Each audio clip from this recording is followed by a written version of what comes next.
Euzubillahimineşşeytanirracim. Bismillahirrahmanirrahim.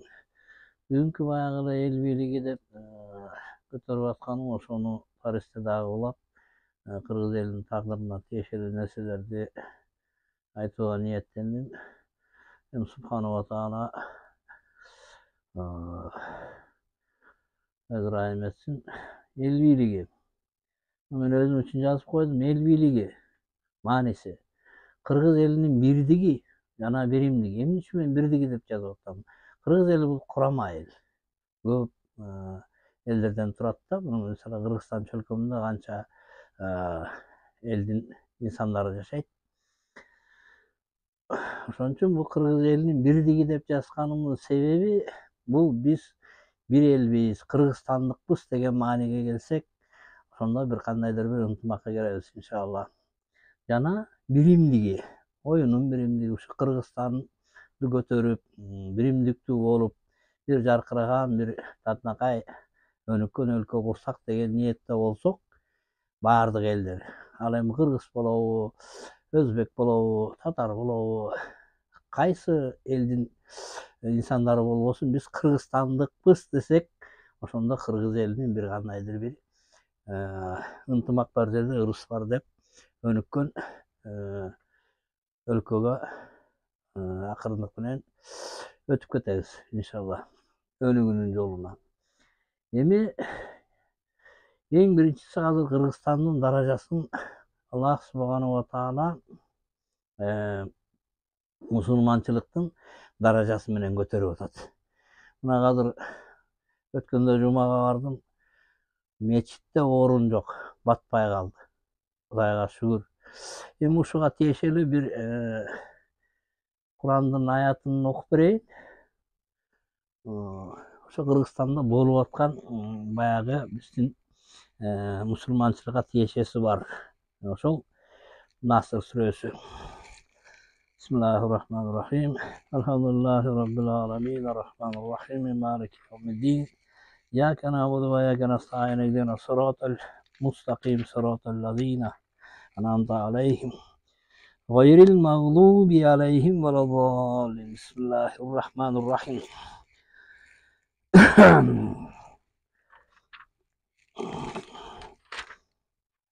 Mına 113 sure Nasr suresi. 3 ayattan turat. Nasr degen jardam degen maanide. Jardam. Bismillahirrahmanirrahim. İza jaa nasrullahi vel fath ve ra'aytan nase yadkhuluna fi dinillahi afwaja fasabbih bihamdi rabbika vestagfir innehu kana tawwaba. Hem kotormosu. Jenden paygambarska Allah Taala aytып атат да. Ey Muhammed, egerde saga Allah'tın jardamı jana жеңиши келсе, жана adamlardı Allah'tın dinine top bolup girip жатканын көрсөң, анда Rabbine hamd, maktoo aytуу menен аны жаман төмөн sıfatlardan aruula jana günöөлөрүңдү geçirүүsүн сура. Çınında al tobalardı kabul kılуучу.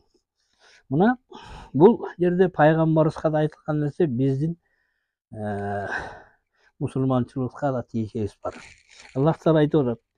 Allah'tan jardam gelip jana жеңиши gelse deydi. Jana adamlardın Allah'tın dinine top bolup girip жатканын көрсөң deydi. Mına Kırgızstanda biz emneni görüp atabız. Hazır meçitlerge cumada orun kalbay atat. Mına top bolup giret degen uşul. Oşonduktan Kırgız eli eminde kılış gerek. Anda Rabbine hamd, maktoo olur.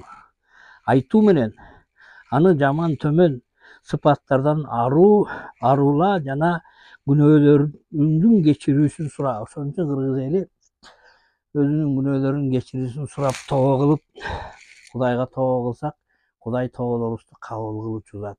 Mına uşul nerse var. Bul emi paygambarыбызга emес, bizge de tiyешеси var. Allah Taala bizge hüküm kılıp atat. Ey too kılıp кечирим сурагыла. Жана өзүңөр көрүп атасыңар, Кыргызстанда азыр топ болуп динге оошуп атат эл. Кудайга шүгүр. Мына бизге айтылган да нерсе бул жерде. Ушуну пайдалансак адашпайбыз. Андан тышкары дагы bir kızık yeri var. At-Takvir suresi. Orolu деген сүрө. Ошондо акыркы аятында Аллах Таала бизге кайрылып айтып атат. Мына Вама ташауна илла аяша Аллаху Роббул аламин дейт. Ошондо Аллах Таала Таквир сүрөсүнүн акыркы аятында айтып атат. Жана силер пенделер дейт. Адамдардын Раббиси каалагандан башканы каалай албайсыңар дейт. Мынакей. Биз Аллах Таала каалагандан башканы да каалай албайт экенбиз. Эми Аллах каалап бизге ислам динин райым этип, мусулманчылыкты өрчүтүп атат. Кудайга шүгүр. Ошонун аркылуу Кыргызстандын даражасын өтө бийик деңгээлге көтөрөт Аллах Таала иншалла. Мына ошонун кийинкиси кандай болот? Кийинкиси мына биз пайгамбарыбыз Мухаммад Мустафа саллаллаху алейхи вассаламдын үммөтү болгондон кийин биздин мойнубузда турган нерсе пайгамбардын ишин уламалык кылыш. Алыбыздын жетишинче динди таратыш, мусулманчылыктын даражасын бийиктетиш бул азыркы мусулмандардын вазифасы. Алдын жетишинче. Андан кийин дин аркылуу көтөрүп, Кудай Таалам ушундай райым этип аткандан кийин биз Манастын урпактарыбыз экенин жакшы билишип, түшүнүшүбүз керек. Манасты Кудай Таалам Кыргызга берген. Дүйнө жүзүндө Манас бабасынын ысымы көп жерде аталып, көп жерлерин аталышы, суулардын, көлдөрдүн аталышы дүйнө жүзүндө көп жерде бар. Биз аны көп эле билбейт экенбиз, өзүбүздүн тарыхыбыздычы. Манас бабабыз дүйнө жүзүнө таасир эткен инсан. Адалдыгы боюнча, адамкерчилиги боюнча, айкөлдүгү боюнча бул Манас бабабыз мусулман кандай болуш керек, эркек кандай болуш керек деген кыргыз эли үчүн көргөзмө. Бүт руханий байлыгыбызга кирет. Ошон үчүн биз бабабыздын ишин улап, дүйнөдөгү кыргыздардын ынтымагына амал кылышыбыз керек. Дүйнө жүзүнө чачыранды кылып койгон кыргызды. Канча деген санда кыргыздар бар. Америкадан бери СНГни айтпай эле коелу, СНГ ал эзелтен эле кыргыздын жери болгон, СНГнин жерлеричи көп жерлери Алтайдан баштап.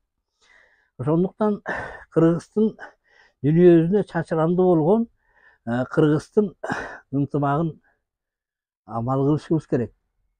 Бара ошого жетип алсак, дүйнө жүзүндө кыргыздар биз кыргыз экенбиз, Кыргызстан деген жерибиз бар экен, кыргыз деген элибиз бар экен деп кыргыздын каны ойгонуп калса, бул өтө бир чоң кыргыз эли үчүн жетишкендик болот.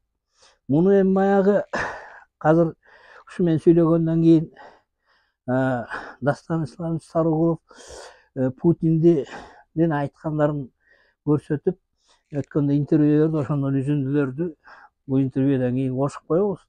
Шуну да жакшылап бир көңүл буруп уксаңыздар.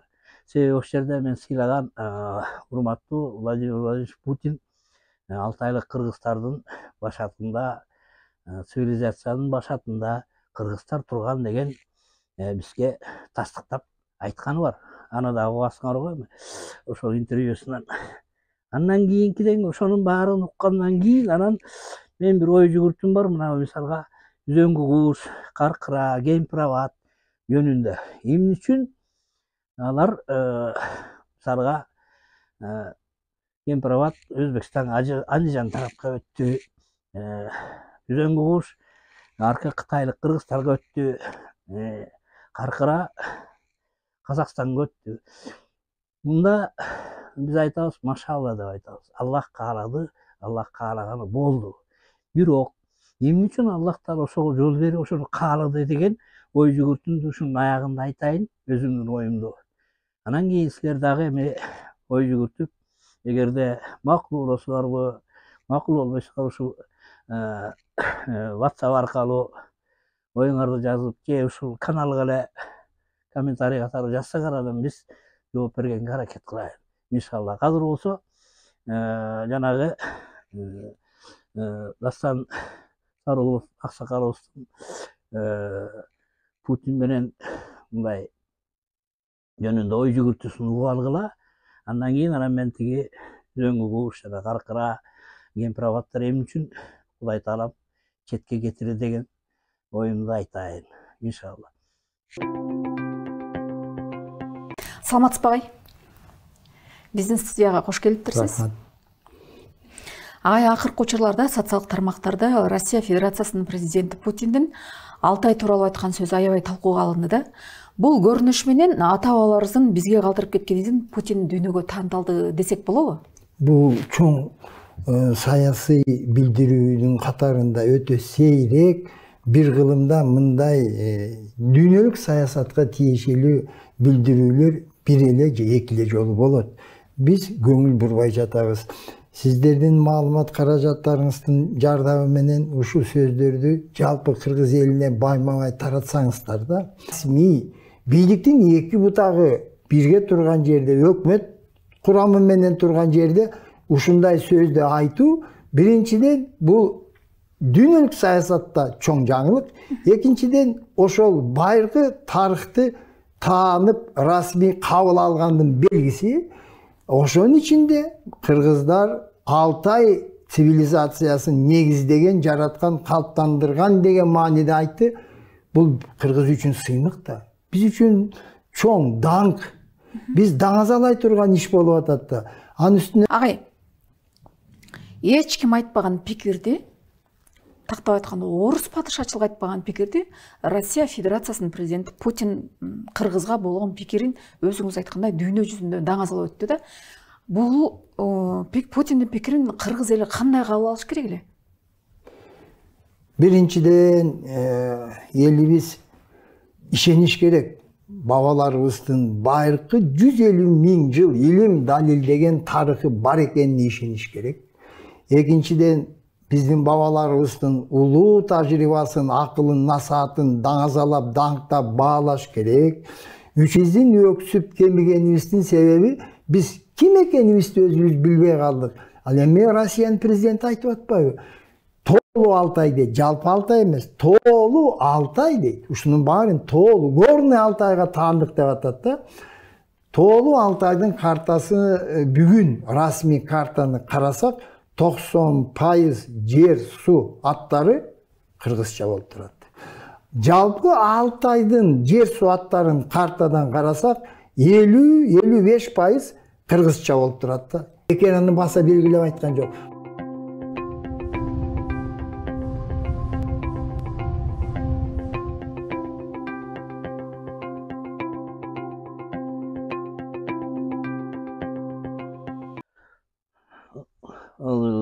Шайтанырражим, бисмиллахир-рахманир. Эми аксакалыбыз Дастан Сарыгулов аканын сөзүн уктуңар да, Владимир Владимировичтин жанагындай тастыктамаларын уктуңар. Эми мен жанагы айткандай Өзөң Кууш эмне үчүн аркы кытайлык кыргыздарга өттү, Каркыра Казакстанга, Кемпирабад Андижанга өттү дегенди ой жүгүртүмдү айтайын. Бул кийин бара-бара баягы 50 жылда жер эл жаңы, 100 жылда жер жаңы деген сөз бар кыргыздарчы. Эми менин оюм боюнча Аллах Таала тиги Өзөң Куушту ар жака кытайлык кыргыздарга өткөрүп койду. Каркыра эми өзүңөр билесиңер, бир жүзү биздин жээндер болот казактардын. Өзбекстанда эми өзүңөр билесиңер канча деген сандагы кыргыздар бар. Андижан бар эле баягы эзелтен эле кыргыздын чөлкөм эле, аякта деле бир канча деген көп сандагы кыргыздар бар.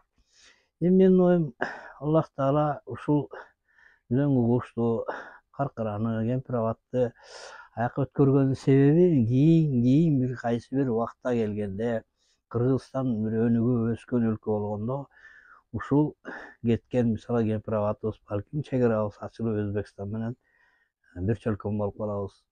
Ар жактагы аркы кырдын ар жагы эле биздин эле Кыргыз жерлери да баягы Советтер Союзу менен эле тиги Кытай чек ара кылып койгон. Балки аякта ачылып Үзөң кууш кайра эле баягы Кыргыздын жери болуп калат. Эми Алла Таала улуу зат каалаганын кылуучу. Аллах Таала кааласа эч ким тоскоолдук кыла албайт да. Каркыраны деле ойлосок, Казакстанда канча кыргызыбыз бар, бир жүзү өзүбүздүн эле жээндер. Эми үмүт, менин ой жүгүртүм ошондой эле. Бара кандайдыр бир заман келгенде татынакай болуп эле ошол чек аралар ачылып, балким бир чөлкөм болуп бир өнүккөн бир татынакай бир жашоого жетип калабыз деген ойда менин оюм. Ошондуктан Аллах Таала ушуну ошондой кылып кийин балким бизди ушундай кылып үмүттөндүрүп аткандыр деген эле ойда. Эми Аллах Таала бекер эч нерсени кылбайт, себептер дүйнөсү.